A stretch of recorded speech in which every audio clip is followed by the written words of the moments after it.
लेकर के 66वीं बीपीएससी तक में जितने भी बिहार से संबंधित इतिहास के प्रश्न पूछे गए हैं, टोटल 65 क्वेश्चंस पूछे गए हैं, उनको हम इस वीडियो में देखने वाले हैं। वीडियो को ध्यानपूर्वक अंत तक देखिएगा। निश्चित रूप से प्रीवियस ईयर से प्रश्न बीपीएससी में पूछे जाते हैं।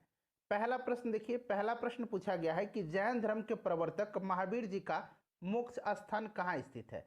यहाँ पर आप देख सकते हैं कि ये प्रश्न कब पूछा गया है। तो देखिए ये 63rd बीपीएससी प्रीलिम्स 2017 में पूछा गया प्रश्न है। ध्यान से सुनिए, जैन धर्म के प्रवर्तक महावीर स्वामी का मोक्ष स्थान यानी कि निर्वाण पावापुरी में स्थित है। Option number C right answer हो जाएगा। पावापुरी जो है यह जैनियों का प्रमुख तीर्थ स्थल है। महावीर जी जो है वर्धमान महावीर, ये जैन धर्म के आखिरी और 24वें तीर्थंकर हैं। ये भी आप जरूर ध्यान रखेंगे। दूसरा प्रश्न देखिए कि कश्मीर घाटी के अंतिम मुस्लिम शासक यूसुफ शाह चक, जिन्हें मुगल सम्राट अकबर द्वारा बिहार में निर्वासित किया गया था, दफन है। कश्मीर के अंतिम मुस्लिम शासक यूसुफ शाह चक, जिसे मुगल सम्राट अकबर द्वारा निर्वासित किया गया था, यूसुफ शाह चक की मृत्यु 1592 ईस्वी में निर्वासन के दौरान हुई, जिसे नालंदा बिहार में दफनाया गया। नालंदा राइट आंसर हो जाएगा, option number D. Next question देखिए, नेक्स्ट क्वेश्चन है कि वर्ष 1632 में बिहार के पटना शहर में कौन सी कंपनी ने अपनी फैक्ट्री स्थापित की थी। सर्वप्रथम डचों ने पटना कॉलेज की उत्तरी इमारत में 1632 में डच फैक्ट्री की स्थापना की। राइट आंसर हो जाएगा, option number B, Dutch East India Company की स्थापना 1632 में पटना में की गई थी। चलिए नेक्स्ट क्वेश्चन देखेंगे। अगला क्वेश्चन है कि स्वामी सहजानंद सरस्वती ने एक पत्रिका का प्रकाशन किया जिसका नाम था। स्वामी सहजानंद सरस्वती को भारत में किसान आंदोलन का जनक कहा जाता है और स्वामी जी ने हुंकार नामक एक पत्रिका का प्रकाशन किया था। तो राइट आंसर इसका हुंकार हो जाएगा, option number B. Next question देखिएगा। अगला क्वेश्चन है कि देशेर कथा पुस्तक किसने लिखी थी। देशेर कथा पुस्तक जो है इसको लिखा था किसने, तो सखाराम गणेश देवस्कर ने लिखा था। इसका प्रकाशन वर्ष 1904 में किया गया था। ऑप्शन नंबर ए राइट आंसर इसका हो जाएगा। जो भी मैं आंसर बताऊंगा आयोग के द्वारा जो आंसर दिया गया है वही मैं आपको बताने वाला हूं। देखिए बिहार में सर्च लाइट समाचार पत्र के संपादक कौन थे। सर्च लाइट समाचार पत्र का प्रकाशन जो है यह वर्ष 1918 में सैयद हैदर हुसैन के द्वारा किया गया था। सर्च लाइट सप्ताह में 2 बार प्रकाशित होने वाला अंग्रेजी समाचार पत्र था। मुरली मनोहर प्रसाद बिहार में सर्च लाइट समाचार पत्र के संपादक थे और राइट आंसर इसका देखिए यहाँ मुरली मनोहर प्रसाद दिया गया है। ऑप्शन नंबर सी हो जाएगा इसका करेक्ट आंसर। उसके बाद देखिएगा कि किसके प्रयत्नों से बिहार प्रांतीय कांग्रेस का दूसरा अधिवेशन हुआ था। तो सही उत्तर इसका श्री दीप नारायण सिंह हो जाएगा। दीप नारायण सिंह के विशेष प्रयत्नों के फलस्वरूप बिहार प्रांतीय कांग्रेस का दूसरा अधिवेशन 9 से 10 अप्रैल 1909 को भागलपुर में संपन्न हुआ था। इसके अध्यक्ष डॉक्टर सच्चिदानंद सिन्हा थे। सही उत्तर इसका हो जाएगा आपका ऑप्शन नंबर बी, श्री दीप नारायण सिंह। नेक्स्ट क्वेश्चन करेंगे कि हजारीबाग में बिहारी स्टूडेंट कॉन्फ्रेंस का 16वां अधिवेशन हुआ था। तो ये हुआ था 1921 में हुआ था। 1921 में हुआ था हजारीबाग में बिहारी स्टूडेंट्स कॉन्फ्रेंस का 16वां अधिवेशन। नेक्स्ट क्वेश्चन देखिए कि पटना में 1913 में अनुशीलन समिति की एक शाखा की स्थापना किसने की थी। 1913 में पटना में अनुशीलन समिति की एक शाखा की स्थापना किसने किया था। सचिंद्रनाथ सन्याल ने किया था। इस समिति का उद्देश्य संगठित हिंसात्मक साधनों द्वारा अंग्रेजी शासन को नष्ट करके स्वतंत्रता प्राप्त करना था। सचिंद्र सन्याल हो जाएगा, option number C. Next question देखिए, असहयोग आंदोलन के दौरान बिहार में कृषकों का नेतृत्व किसने किया था। तो स्वामी विद्यानंद जी ने किया था। ऑप्शन नंबर ए राइट आंसर हो जाएगा। स्वामी विद्यानंद बिहार के किसान नेता थे और असहयोग आंदोलन 1920-22 के दौरान बिहार में कृषकों का नेतृत्व इन्होंने किया था। विशेषकर उत्तर बिहार के कई जिलों में, खास करके राज्य दरभंगा के इलाकों में स्वामी विद्यानंद रैयतों को अपने अधिकार के बारे में सचेत करते रहे थे। नेक्स्ट क्वेश्चन देखिएगा, 1922-23 में मुंगेर में किसान सभा का गठन किसने किया था। 1922-23 में मुंगेर में किसान सभा का गठन किसने किया था। तो देखिए बिहार में किसानों को संगठित करने के उद्देश्य से मुंगेर में वर्ष 1922-23 में किसान सभा शाह मोहम्मद जुबैर और श्री कृष्ण सिंह के द्वारा किया गया था। तो राइट आंसर यहाँ पर देखिएगा श्री कृष्ण सिंह दिया गया है और शाह मोहम्मद जुबैर, यानी कि ऑप्शन नंबर ई हो जाएगा उपरोक्त में से एक से अधिक। चलिए अगला क्वेश्चन करेंगे। नेक्स्ट क्वेश्चन है कि बिहार प्रांतीय किसान सभा का गठन किसने किया। तो देखिए बिहार में किसानों को संगठित करने और इनके कठिनाइयों को निदान करने के उद्देश्य से नवंबर 1929 में सोनपुर मेला के अवसर पर प्रांतीय किसान सभा की स्थापना हुई थी, यानी कि बिहार प्रोविंशियल किसान सभा का गठन किया गया था। स्वामी सहजानंद सरस्वती इसके पहले अध्यक्ष थे। राइट आंसर इसका हो जाएगा Swami Sahajanand Saraswati, option number A हो जाएगा। ठीक है, और देखिए फ्रेंड्स, इस सभा का विस्तार बिहार के गांव में करने में उन्हें कार्यानंद शर्मा, राहुल सांकृत्यायन, पंचानन शर्मा, यदुनंदन शर्मा आदि वामपंथी नेताओं का सहयोग मिला था। नेक्स्ट क्वेश्चन देख लीजिएगा कि बिहार प्रोविंशियल सभा का गठन कब हुआ था। तो ये अभी मैंने बताया 1929 में हुआ था। उसके बाद देखिए बिहार में स्वराज दल का गठन किसने किया था। असहयोग आंदोलन की असफलता के बाद स्वराज पार्टी, कांग्रेस खिलाफत स्वराज पार्टी का गठन मार्च 1923 में चित्तरंजन दास और मोतीलाल नेहरू ने किया था। चित्तरंजन दास इसके अध्यक्ष थे तथा मोतीलाल नेहरू इसके महासचिव थे। और बिहार में पूछा जा रहा है तो बिहार में स्वराज दल की शाखा का गठन श्री कृष्ण सिंह के नेतृत्व में हुआ था। तो right answer option number A हो जाएगा इसका। अगला प्रश्न देखिएगा, और फ्रेंड्स आपसे निवेदन है कि वीडियो को प्लीज़ लाइक ज़रूर कर दीजिएगा और इसे शेयर भी ज़रूर कर दीजिएगा। देखिए बिहार में कांग्रेस का प्रथम अधिवेशन कहाँ रखा गया था, पूरी बुक मैं आपको कंप्लीट करवा दूंगा। साथ ही साथ नया प्रैक्टिस सेट भी हम लोग यहाँ पर स्टार्ट करने वाले हैं बीपीएससी और सीडीपीओ के लिए। तो देखिए फ्रेंड्स, बिहार में कांग्रेस का प्रथम अधिवेशन जो था यह 1912 में पटना के बांकीपुर में आयोजित किया गया था। राइट आंसर इसका हो जाएगा ऑप्शन नंबर ए पटना। ठीक है, ध्यान रखेंगे। और देखिए इस अधिवेशन की अध्यक्षता आर.एन. माधोलकर के द्वारा की गई थी और इस अधिवेशन के महासचिव सच्चिदानंद सिन्हा थे और मौलाना मजहरुल हक स्वागत समिति के अध्यक्ष थे। नेक्स्ट प्रश्न देखिएगा कि बिहार सोशलिस्ट पार्टी कब गठित हुई थी। ध्यानपूर्वक सुनिएगा। देखिए वर्ष 1931 में गंगा शरण सिंह, जयप्रकाश नारायण, फूलन प्रसाद वर्मा, अब्दुल बारी, राहुल सांकृत्यायन तथा अंबिका सिन्हा द्वारा बिहार सोशलिस्ट पार्टी की स्थापना के लिए एक समूह बनाया गया था 1931 में। और 1934 में पटना में आचार्य नरेंद्र देव की अध्यक्षता में बिहार सोशलिस्ट पार्टी की विधिवत स्थापना हुई थी और जयप्रकाश नारायण इसके सचिव बनाए गए थे। तो देखिए 1931 हो जाएगा। ठीक है, और विधिवत स्थापना 1934 में हुई थी। नेक्स्ट क्वेश्चन कर लेंगे कि सन 1931 में बिहार समाजवादी पार्टी, देखिए 1931 यहाँ पर पूछ लिया गया है, बिहार सोशलिस्ट पार्टी का गठन किसने किया था। तो अभी मैंने आपको बताया है कि फूलन प्रसाद वर्मा, गंगा शरण सिंह, जयप्रकाश नारायण, अब्दुल बारी, राहुल सांकृत्यायन तथा अंबिका सिन्हा के द्वारा। तो देखिए यहाँ पर फ्रेंड्स दिया गया है फूलन प्रसाद वर्मा का नाम, तो ऑप्शन नंबर ए हो जाएगा राइट आंसर। उसके बाद नेक्स्ट क्वेश्चन देख लीजिएगा कि 1934 में बनी बिहार सोशलिस्ट पार्टी के सचिव कौन थे। 1934 में विधिवत इसकी स्थापना की गई थी पटना में। आचार्य नरेंद्र देव इसके अध्यक्ष थे और जयप्रकाश नारायण इसके सचिव थे। तो यहाँ पर सचिव पूछा गया है तो ये जयप्रकाश नारायण थे। नेक्स्ट क्वेश्चन करेंगे, जयप्रकाश नारायण को कौन सी उपाधि दी गई थी। तो जयप्रकाश नारायण को लोकनायक की उपाधि दी गई थी। लोकमान्य की उपाधि बाल गंगाधर तिलक को दी गई थी। तो बिल्कुल आप कंफ्यूज मत होइएगा।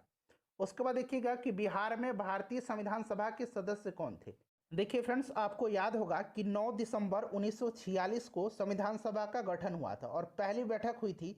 इसकी अध्यक्षता डॉक्टर सच्चिदानंद सिन्हा के द्वारा किया गया था, जो कि बिहार के थे, पहले अध्यक्ष थे और ये अस्थायी अध्यक्ष थे। 11 दिसंबर 1946 को डॉक्टर राजेंद्र प्रसाद को संविधान सभा का पहला अस्थायी अध्यक्ष चुना गया था। बिहार से संविधान सभा के लिए 36 सदस्य चुने गए थे। याद रखना है 36 सदस्य चुने गए थे, जिसमें अनुग्रह नारायण सिन्हा, डॉक्टर राजेंद्र प्रसाद, जगजीवन राम, श्यामानंदन सहाय, सच्चिदानंद सिन्हा, ये सभी प्रमुख थे। तो ऑप्शन नंबर यहाँ ई हो जाएगा उपरोक्त में से एक से अधिक। ठीक है, चलिए उसके बाद देखिएगा कि वर्ष 1937 में बिहार में गठित प्रथम भारतीय मंत्रिमंडल का नेतृत्व किसने किया था। तो ये किया था किसने, मोहम्मद यूनिस ने किया था। ऑप्शन नंबर बी हो जाएगा करेक्ट आंसर, मोहम्मद यूनिस ने किया था। उसके बाद अगला क्वेश्चन है कि राजेंद्र प्रसाद ने किसे पाकिस्तान का जन्मदाता माना है। तो ये माना है इन्होंने लॉर्ड मिंटो को। लॉर्ड मिंटो को माना है। ऑप्शन नंबर सी हो जाएगा इसका करेक्ट आंसर। नेक्स्ट क्वेश्चन देखिएगा कि पटना लॉन का गांधी मैदान के रूप में नामकरण कब किया गया था। ध्यान से सुनिएगा। देखिए वर्ष 1948 से पूर्व इसका नाम जो था पटना लॉन था। ठीक है, 1948 से पूर्व इसका नाम था पटना लॉन। भारत का पहला चंपारण सत्याग्रह शुरू करने के बाद महात्मा गांधी जी की विशाल जनसभा जनवरी 1918 में इसी गांधी मैदान में आयोजित हुई थी और यहां स्मारक के तौर पर महात्मा गांधी जी की सबसे ऊंची प्रतिमा 2013 में स्थापित की गई थी। महात्मा गांधी की मृत्यु 30 जनवरी 1948 के पश्चात पटना लॉन का नाम बदल करके गांधी मैदान किया गया था, इनकी मृत्यु के पश्चात। लेकिन देखिए प्रश्न में जो बीपीएससी का उत्तर है वो उत्तर डी माना गया, भारत के स्वतंत्रता के अवसर पर, जबकि इसका नाम पटना लॉन से गांधी मैदान किया गया था महात्मा गांधी जी की मृत्यु के पश्चात। चलिए आगे बढ़ते हैं। नेक्स्ट क्वेश्चन देखिएगा, 1995 की समाप्ति पर बिहार में जिलों की कुल संख्या थी। अच्छा, वर्तमान में बिहार में जिलों की संख्या आपको याद रखना है, वर्तमान में 38 जिले हैं बिहार में। ठीक है फ्रेंड्स, याद रखेंगे 38 जिले हैं। और उस समय 1995 की समाप्ति पर बिहार में जिलों की जो संख्या थी ये 55 थी। उसके बाद देखिएगा कि पटना को प्रांतीय राजधानी बनाया था, पटना को प्रांतीय राजधानी शेर शाह ने बनाया था, शेर शाह ने बनाया था। ऑप्शन नंबर ए जो होगा इसका सही उत्तर हो जाएगा। अगला प्रश्न देखिए, अगला प्रश्न है कि निम्नलिखित में से किस नगर में जापानियों ने विश्व शांति स्तूप यानी कि वर्ल्ड पीस स्तूपा निर्माण करवाया था। तो ये इन्होंने करवाया है राजगीर में, राजगीर में करवाया है। ऑप्शन नंबर इसका बी हो जाएगा सही उत्तर, राजगीर। नेक्स्ट क्वेश्चन है कि पटना उच्च न्यायालय की स्थापना कब हुई थी। पटना उच्च न्यायालय के वर्तमान में मुख्य न्यायाधीश कौन है, तो यह है संजय करोल, वर्तमान में है ये। पटना उच्च न्यायालय की स्थापना फरवरी 1916 में हुई थी, 16 हो जाएगा option number B. Birsa Munda के गुरु कौन थे, बिरसा मुंडा के गुरु कौन थे, तो आनंद पांडे थे, आनंद पांडे सही उत्तर हो जाएगा ऑप्शन नंबर बी। अगला क्वेश्चन करेंगे कि उस क्षेत्र की पहचान करें जहां संथालों ने 1855-56 में अपनी सरकार की घोषणा कर दी थी। तो सही उत्तर हो जाएगा भागलपुर राजमहल। देखिए 1855-56 ईस्वी में संथाल विद्रोह मुख्यतः ब्रिटिश शासन के विरुद्ध हुआ था। उनके मुख्य शिकायत भद्रलोक अर्थात बंगाल और उत्तर भारत के उन संभ्रांत लोगों से था जो उनके इलाके में आकर के बस गए थे तथा उनका शोषण दोहन करते थे। यहां पर हो जाएगा भागलपुर और राजमहल, ऑप्शन नंबर बी। चलिए आगे बढ़ते हैं। नेक्स्ट क्वेश्चन है कि 1857 के विद्रोह ने बिहार के कई नगरों को प्रभावित किया। बिहार के विभिन्न नगरों में से विद्रोह के विस्फोट का सही क्रम निम्नलिखित में से कौन करता है। सही क्रम इसमें से आपको बताने हैं। तो देखिए सही क्रम जो हो जाएगा, सबसे पहले रोहिणी होगा, फिर पटना, फिर मुजफ्फरपुर, फिर जगदीशपुर हो जाएगा। ऑप्शन नंबर बी हो जाएगा इसका करेक्ट आंसर। चलिए आगे बढ़ते हैं। नेक्स्ट क्वेश्चन है कि बिहार के किस नेता ने महात्मा गांधी के साथ किसान आंदोलन का नेतृत्व किया था। सही उत्तर इसका ऑप्शन नंबर सी हो जाएगा राजकुमार शुक्ल। देखिए राजकुमार शुक्ल के साथ गांधी जी कलकत्ता से 7 अप्रैल 1917 को प्रस्थान कर 10 अप्रैल को पटना पहुंचे। 15 अप्रैल से गांधी जी ने किसानों से मिलना प्रारंभ किया और उनके साथ राजकुमार शुक्ल, धरणीधर, उसके बाद रामनवमी प्रसाद, ये सब प्रमुख व्यक्ति थे। अगला क्वेश्चन करेंगे कि बिहार के सुप्रसिद्ध संत सरफुद्दीन मनेरी का संबंध सूफियों के किस संप्रदाय से है। देखिए फ्रेंड्स, सरफुद्दीन अहमद जिनका जन्म 1262 ईस्वी में मनेर पटना में हुआ था और इनकी मृत्यु 1380 ईस्वी में बिहार शरीफ में हुई थी। फिरदौसिया सिलसिला के ये सूफी थे, तो ये फिरदौसी हो जाएगा। उसके बाद देखिएगा कि बिहार कांग्रेस सोशलिस्ट पार्टी का गठन हुआ था। बिहार कांग्रेस सोशलिस्ट पार्टी का गठन जो है यह 1934 में हुआ था। सही उत्तर इसका ऑप्शन नंबर सी हो जाएगा, 1934 में हुआ था। इसके अध्यक्ष नरेंद्र देव थे और जयप्रकाश नारायण इसके सचिव थे। उसके बाद देखिएगा कि मध्यकाल में बिहार शरीफ का नगर महत्वपूर्ण रहा, तो ये रहा था विद्या के केंद्र के रूप में और धार्मिक केंद्र के रूप में। तो 2 और 4 जो होगा इसका सही उत्तर हो जाएगा। तो देखिए 2 और 4 नीचे ऑप्शन नंबर डी में दिया गया है। उसके बाद नेक्स्ट क्वेश्चन है कि बिहार में अलग प्रांत के लिए आंदोलन जिसके परिणाम स्वरूप वर्ष 1911 में बिहार एवं उड़ीसा के नए प्रांत का निर्माण हुआ, उसका नेतृत्व किसने किया था। तो उसका नेतृत्व किया था सच्चिदानंद सिन्हा ने। ऑप्शन नंबर ए सही आंसर हो जाएगा, सच्चिदानंद सिन्हा। 1 अप्रैल 1912 को बिहार और उड़ीसा को सम्मिलित कर नवीन प्रांत का उद्घाटन हुआ, जिसकी राजधानी पटना बनी। भारत शासन अधिनियम 1935 द्वारा 1 अप्रैल 1936 को उड़ीसा बिहार से अलग होकर एक राज्य बना था। सभी पॉइंट्स को ध्यान रखेंगे। चलिए आगे बढ़ते हैं। बिहार दिवस का क्या महत्व है जो हर साल 22 मार्च के दिन मनाया जाता है, बताइए। 22 मार्च 1912 को जारी उद्घोषणा के द्वारा बंगाल से अलग कर बिहार एवं उड़ीसा नाम से नए राज्य का गठन किया गया था, ठीक है, जो कि एक प्रांत बने थे, बिहार और उड़ीसा सम्मिलित थे। और 1 अप्रैल 1912 से यह प्रभावी हुआ था। फिर 1 अप्रैल 1936 को बिहार और उड़ीसा दोनों पृथक होकर राज्य के रूप में अस्तित्व में आए थे। 22 मार्च के दिन जो है बिहार दिवस मनाया जाता है। राइट आंसर इसका हो जाएगा ऑप्शन नंबर सी, 1912 में बिहार के बंगाल प्रेसिडेंसी से अलग होने के याद करने के लिए। Option number C right answer इसका हो जाएगा। उसके बाद नेक्स्ट क्वेश्चन देखिएगा कि बिहार की स्थापना कब हुई थी। तो देखिए बिहार की स्थापना जो है ये आपसे पूछा जा रहा है, तो 1912 हो जाएगा, 1912।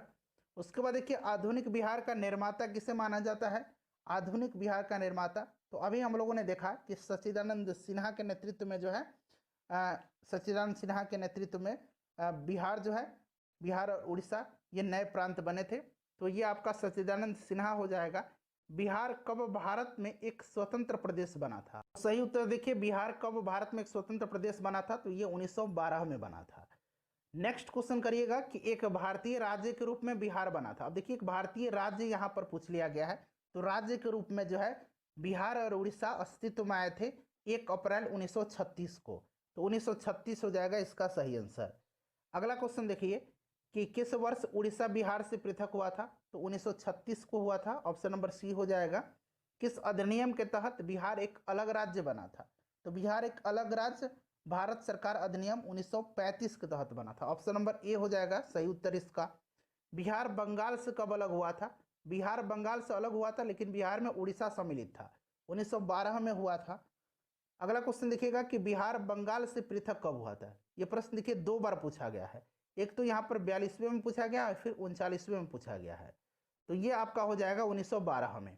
उसके बाद देखिए ब्रिटिश शासन के दौरान बिहार को एक अलग प्रांत का दर्जा किस वर्ष मिला था, फिर से ये प्रश्न देखिए पूछ लिया गया है, तो फिर से 12 हो जाएगा 1912।